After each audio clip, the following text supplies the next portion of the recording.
සියලුම දෙනාට ආයුබෝවන්. ඔයාලට මතක 2015 අවුරුද්දේ අපේ ඇඟකිලි පොලා යන විදිහේ සිනමා අත්දැකීමක් දීපු මුළු ඉන්දියාව විතරක් නෙවෙයි ලංකාවේ සිනමා ලෝලෙන් පිස්සු වට්ටපු දිස්ත්‍රික්කම් පළවෙනි ෆිල්ම් එක. ඉතින් අපේ ලංකාවේ මේ කතාව ධර්ම යුද්ධය නම් ප්‍රතිනිර්මාණ වුණාම ජැක්සන් ඇන්තනි මහත්මයා කරපු රංගනයත් එක්ක අපිට ඒ කතාව කොච්චර සමීප වුණාද කියලා අමතක වෙන්නේ නැතුව ඇති. අන්නේ කතාවේ දෙවෙනි දිගහැර මෙහෙම නැත්තම් දිස්ත්‍රික්කම් 2 හින්දි චිත්‍රපටය ගැන තමයි අද අපි මේ වීඩියෝ එකෙන් කතා කරන්න යන්නේ. ඉතින් පැය දෙකයි විනාඩි 20ක් පුරාදි වෙන මේ චිත්‍රපටය අධ්‍යක්ෂණය කරන අභිෂේක් පාතක.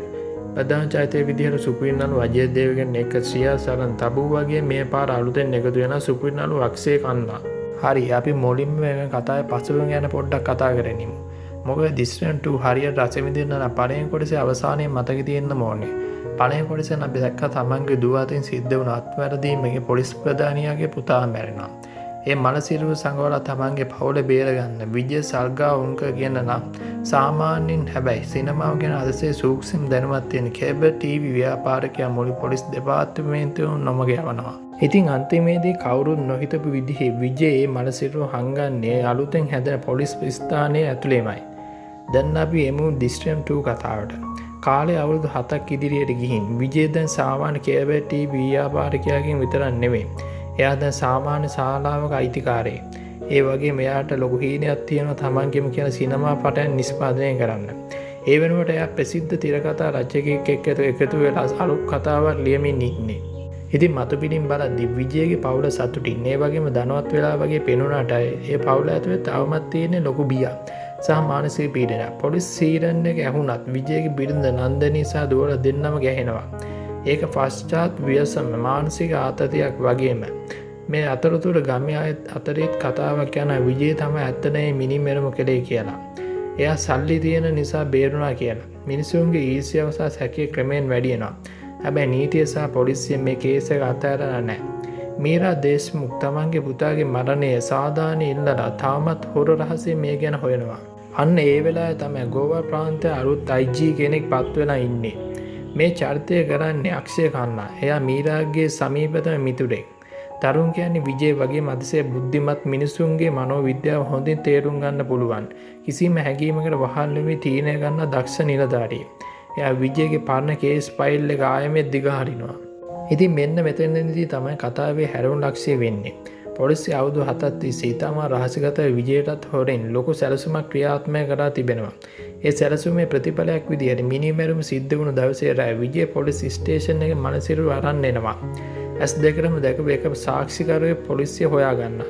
ඒ සාක්ෂිකරා වෙන කවුරුත් නෙවෙයි. මිනිමැරුමක් කරලා අවුරුදු 7ක් හිරේ ඉඳලා නිදහස් වෙලා එන සාමාන්‍ය පුද්ගලයෙක්. ඉතින් මෙන්න මේ අලුත්ම සාක්ෂියත් එක්ක පොලිසිය විජය සාල්ගා උන්කව සහ එයාගේ පවුලේ සම්පූර්ණයෙන්ම කොටු කරනවා.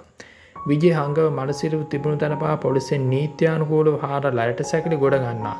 මුළු ලෝකයම හිතන්නේ දැන් විජය ඉවරයි. එයාට ආයේ බේරෙන්න කිසිම පාරක් නැහැ කියලා. හැබැයි යාළුවනේ විජය කියන්නේ සාමාන්‍ය මිනිහෙක් නෙවෙයි. එයා මේ හැමදේම කලින් තේරුම්නා අවුරුදු 7ක් තිස්සේ තමන්ගේ ප්ලෑන් B එක ලෑස්ති කරලා තිබුණේ. එතනින් එහාට සිද්ධ වෙන දේ තමයි මේ කතාවේ හදවත වන්නේ. ඉතින් මේ චිත්‍රපටයේ රංගන දායකත්වයේ දෙස බැලුව විට පළමුවෙන්ම අපි කතා කරන්න ඕන අජය දේවගන් ගැන. එයාගේ රංගන මේ ෆිල්ම් එකේ තියෙන වෙනම මට්ටමක. විජය කියන්නේ මත පිටින් කිසිම හැඟීමක් පෙන්වුවේ නැති වුණාට ඊටම සංසුන් හැදෑරීම සහිත චරිතයක්.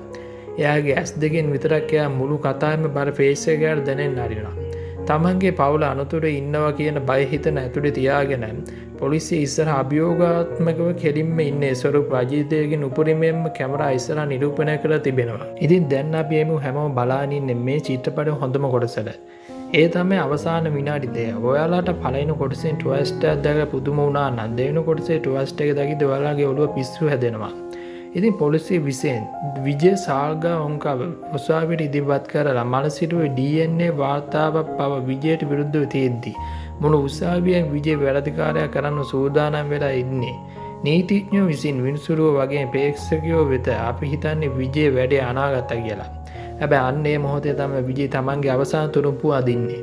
ඉතින් එයා අවුරුදු 7ක් තිස්සේ කරපු මේ මහා සැලසුම් දිගහැරෙන විදිය ෆ්ලෑෂ්බැක් දර්ශනයෙන් පෙන්වද්දී අපිට හිතා ගන්න බැරි වෙනවා. මිනිසෙකුට මේ තරම් දුරට හිතන්න පුළුවන්ද කියලා. නීතියේ තියෙන සිදුරු වෛද්‍ය විද්‍යාත්මක වාර්තා වෙනස් කරන විදිය සහ තමන් ලියපු සිනමා පොත නීත්‍යානුකූල සාක්ෂියක් විදියට පාවිච්චි කරන විදිය දකිද්දී අපට ඇඟට ලේ වුණා. ඉතින් මේ චිත්‍රපටය අවසන් වන ඉතාමත් දාර්ශනික මට්ටමකිනුයි.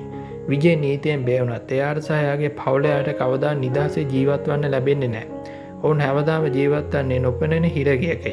ඉතින් තමන්ගේ පුතාගේ අඩු ටික අරන් මීරා සහ සැමියා යද්දී විජේ ඈතින් බලාගෙන ඉන්න දර්ශන වලින් පෙන්වන්නේ මේ සටනෙන් කවුරුත් දිනුවේ නැති බව. පාසෙ දෙකම තමන්ගේ ජීවිත වලින් මන්දේ ගෙවලා ඉවරයි. ඒ අවසානයේ චිත්‍රපටය ඉතාමත් සාධාරණ සහ බුද්ධිමත්ව නිර්මාණය කරලා තිබෙනවා. ඉතින් යාළුවනේ අවසාන වශයෙන් කිව්වොත් දිස්ත්‍රික්කන් 2 කියන්නේ මෑත කාලේ බොලිවිඩේ බිහි විශිෂ්ටම සිනමා නිර්මාණයක්. ඉතින් යාළුවනේ දිස්ත්‍රික්කන් 2 චිත්‍රපටය බලලා තිබෙනවා. ඒක අවසානයේ ට්වයිස්ට් එක ගැන මොකද හිතුනේ කියලා පල්ලෙන් කමෙන්ට් එකක් තියන්න. වීඩියෝ එකට ලයික් එකක් දාලා ඔයාලගේ ෆිල්ම් පිස්සු ඉන්න යාළුවෝ අතර ෂෙයා කරන්න. මේ වගේ තව සුපිරි මූවි රිවිව් එකකින් ඉක්මනට හම්බෙමු. එතකන් හැමෝටම ජය වේවා. පරිස්සමෙන් ඉන්න.